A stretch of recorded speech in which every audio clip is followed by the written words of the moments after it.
Normandy, as the name implies, is that northern sector of France facing the English Channel. It is notable for being the fierce battleground of the largest military operation in history. Today is the 72nd anniversary of D-Day, June 6, 1944, where the free world pays tribute to the men of the Allied forces who took part in the historic landings of Normandy Beach. Soldiers that sacrificed their lives for the liberation of Europe from the clutches of Nazi Germany and to preserve liberty and freedom of the world that we now enjoy. Normandy is 198 miles northwest of Paris, which took 3 hours by bus. We toured the various historic sites, especially the landing beaches site of the epic invasion of Normandy on June 6, 1944. We are now driving to the town of Saint-Mère-Église, which has the distinction of being the first village to be liberated in France by the 82nd and 101st Airborne Division. They hold an annual commemorative event to honor their liberators and pay tribute to the men that lost their lives trying to liberate their town.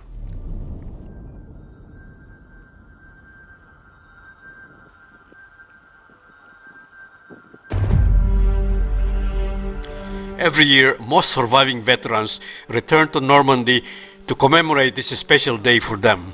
C'est fatigant, ils ont embarqué ce matin très tôt dans les bus pour rejoindre les...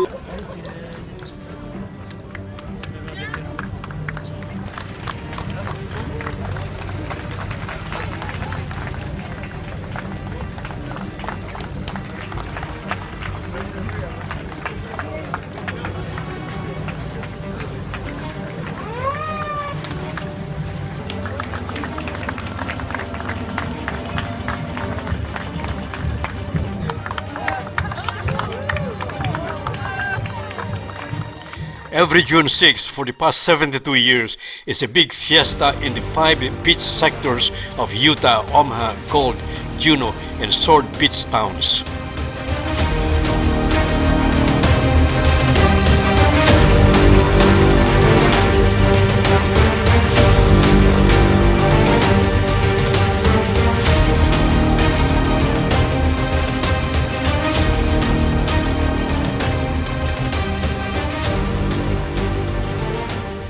Private John Steele of the U.S. 82nd Airborne Battalion is memorialized every summer on D-Day celebration by hanging a life-size dummy paratrooper from the church steeple.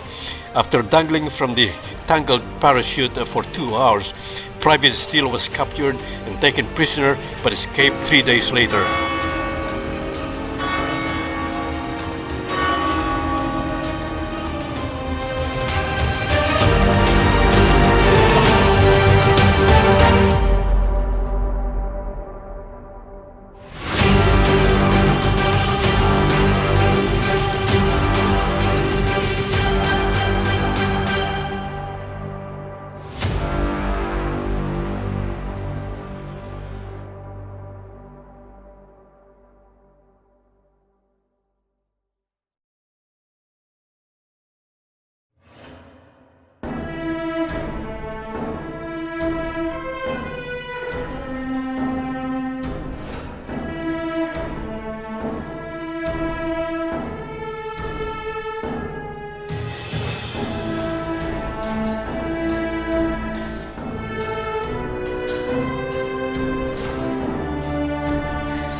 Some veterans bring their families and friends to Normandy to celebrate D-Day.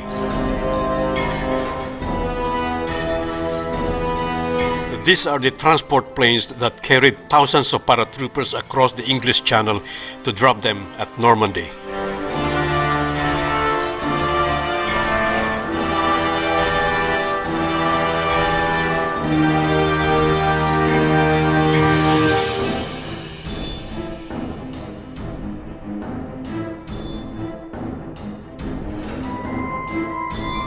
Now let us visit the historic beaches. For the invasion plan, the Normandy coast was divided into 5 sectors, codenamed Utah Beach, Omaha, Gold, Juneau, and Sword Beach, along a 50-mile stretch of the Normandy coast. What we are seeing now is the east side of Utah Beach.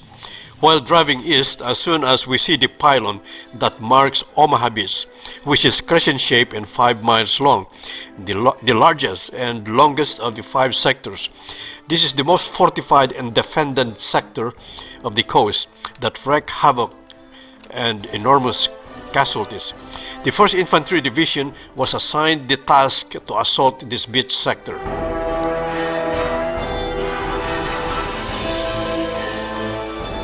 The stunning seascape and tranquil atmosphere belies the storied past of this beautiful Normandy coast. 72 years ago, this picturesque coastline was the site of an epic invasion in World War II, with courtesy footage from the U.S. National Archives, U.S. Army Signal Corps, and others. I tried to put together the momentous events that took place on D-Day, June 6, 1944, to explore the history of D-Day, retrace the soldiers' footsteps who put their lives on the line, and bring to life these historic moments of the 20th century that witnessed the largest parachute operation in the world, the largest amphibious invasion in military history, making it the largest military operation ever undertaken.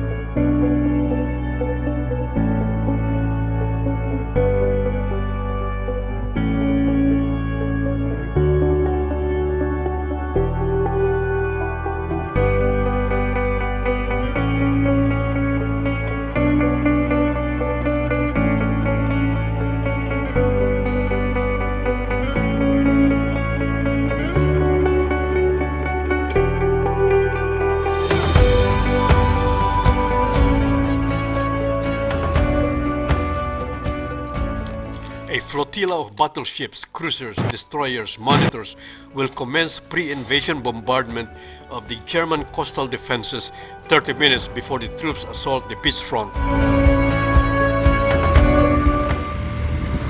While on the air, pre-invasion bombing by some 2,000 or more British and US bombers drops over 7,000 tons of munitions on German gun batteries along the Normandy coast near the landing areas of the sector beaches to cripple German defenses before the first wave of assault troops stormed the beaches.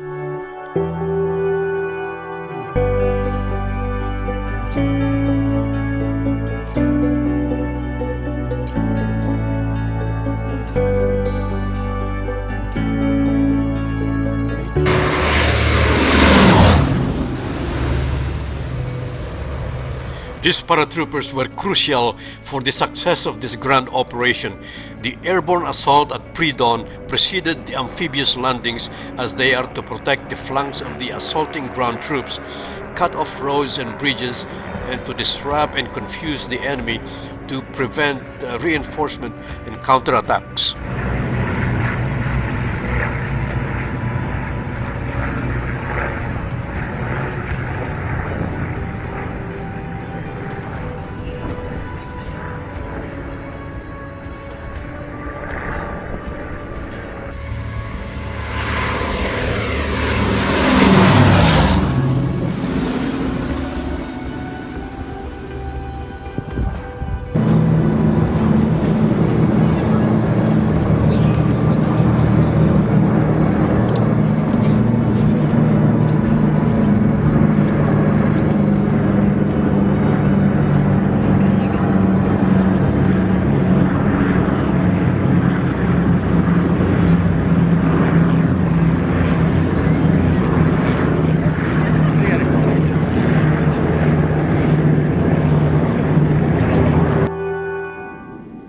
It is 30 minutes before beach landing.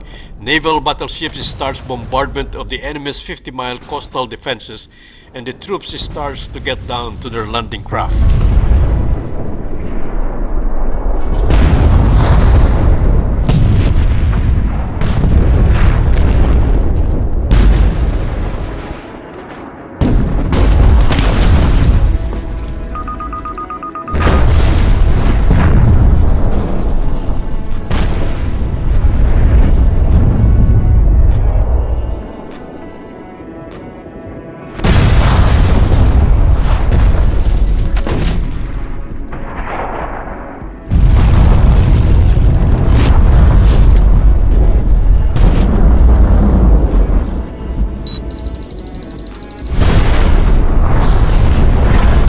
This is it. Naval bombing has stopped.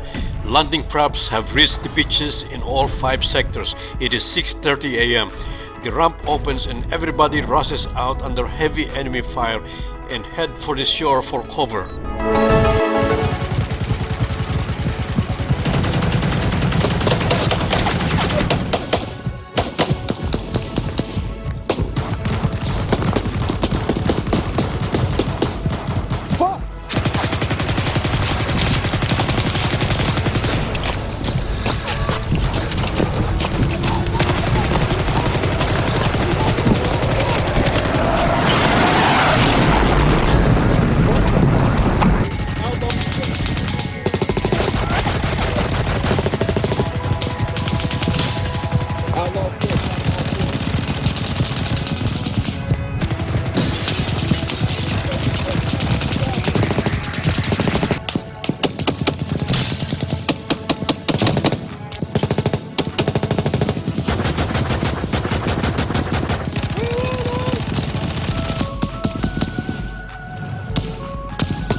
The assault on the beaches was very hazardous. The shore was riddled with mines and underwater obstacles that ripped the bottom of the landing craft. Heavy machine gun fire as she reached the shore, as well as artillery and mortar fire to blast any landing craft or ship that got through the barrier. The Allied strategy was to land and assault the 5-sector Normandy beaches simultaneously. Omaha Beach, being located in the most defended coastline, suffered the most casualties. This sector of the Normandy coast has become known as Bloody Omaha.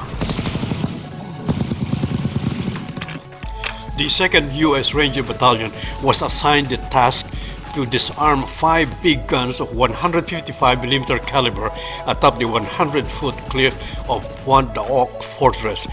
This would entail a daring climb of the steep, almost vertical cliff of Pointe d'Oc. Although under heavy enemy attack from above, almost like a suicide mission, most have made it to the top in 15 minutes, a tribute to their determination, courage, valor, albeit with 15 casualties.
The Rangers proceeded inland and blocked critical roads to prevent German reinforcement and counterattack that might hamper the Normandy beach invasion.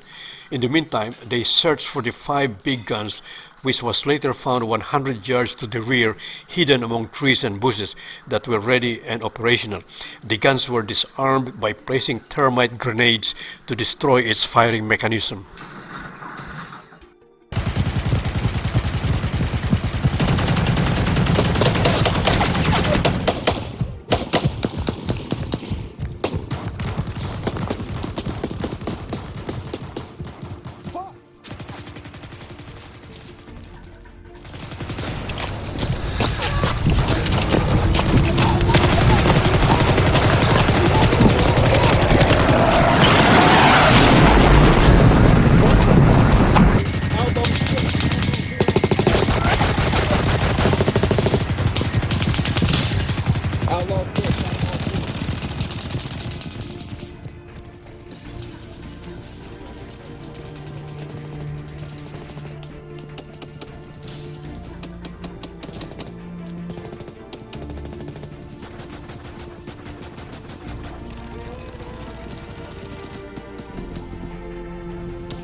Meanwhile, back on the beach, after the second naval bombardment of the coastal defenses in the mid-morning, the enemy guns started to slow down, and perhaps the Germans were also getting low in ammunition.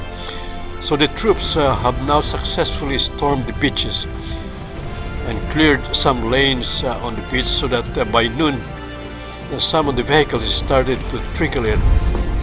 And 12 hours later, late in the afternoon, Omaha Beach was more or less secured, that allowed the movement of more troops, vehicles, tanks, and other supplies.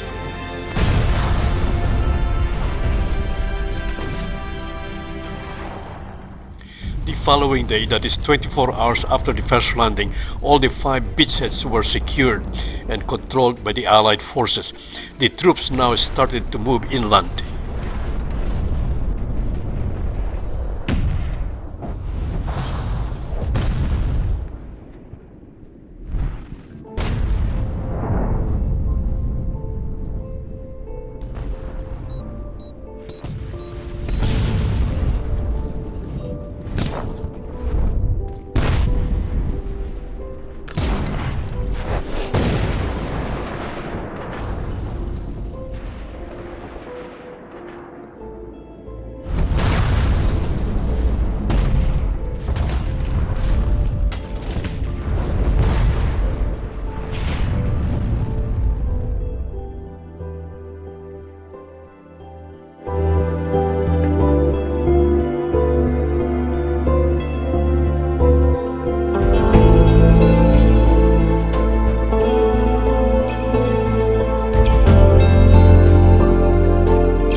As soon as the beaches were secured on the D-Day +1 or June 7, the engineers started to assemble and erect the Mulberry prefabricated potable floating harbor at the Gold Beach and Omaha Beach.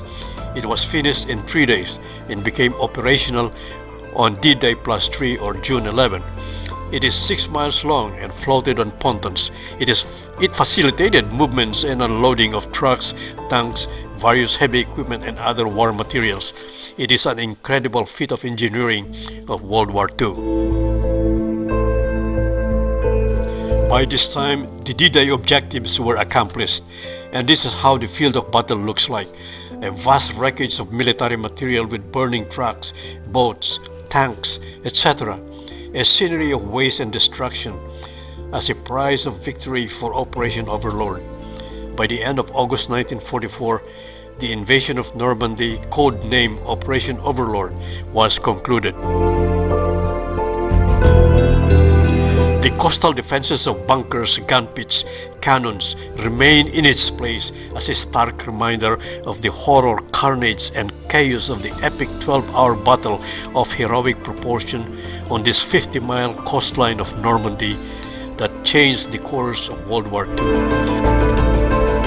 Yes, 72 years later, this historic battlefield in the seaside town of Normandy has transformed into a beautiful landscape of sun-drenched seaside resorts, picturesque sea views and pastures, widened coastal path to allow panoramic views of the breathtaking landscape of beaches.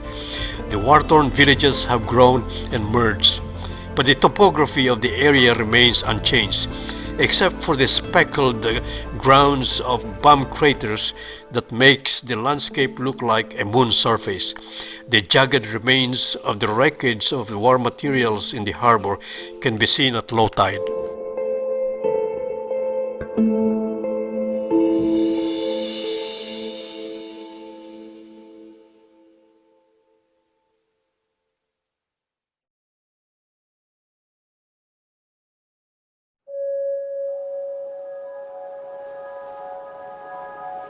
The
Macy Gun Battery is one of the largest German defense sites in the Normandy invasion area, directed at Omaha and Utah beaches.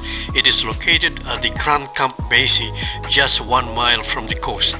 It was undetected by Allied surveillance, so it continued to shell the beaches for 3 more days after D-Day, but finally captured by the 5th U.S. Ranger Battalion on June 9, 1944 after a 5-hour gun battle. Because it was built below ground level, thick soil erosions and overgrowth of vegetation eventually covered it and remained hidden for 60 years. It got frozen in time.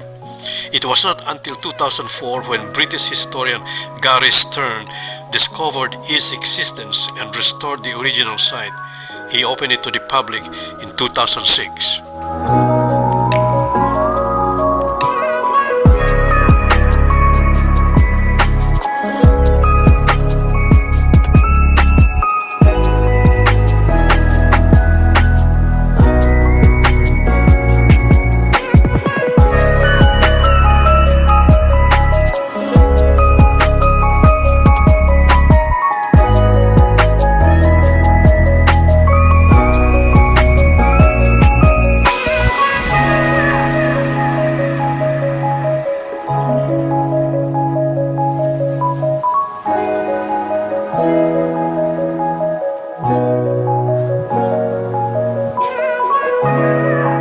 The Normandy American Cemetery is the most visited military cemetery next to Arlington, Virginia. It sits on a cliff overlooking Omaha Beach and the English Channel. Most lost their lives during the D-Day landings and subsequent inland combat. At the center of the Memorial Hall is a 22-foot bronze statue titled "The Spirit of American Youth Rising from the Waves." The average age of those memorialized was 24 years, but those that died just on D-Day alone is 20 years. There is a reflecting pool in front of the mall and statue.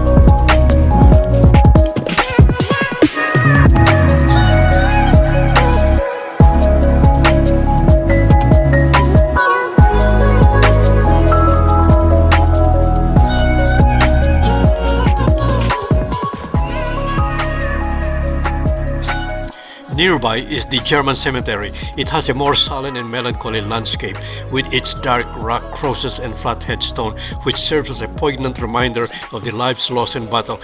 The statue in the center symbolizes the mother and the father who lost their children. There are 21 German soldiers buried here with ages ranging from 16 to 72.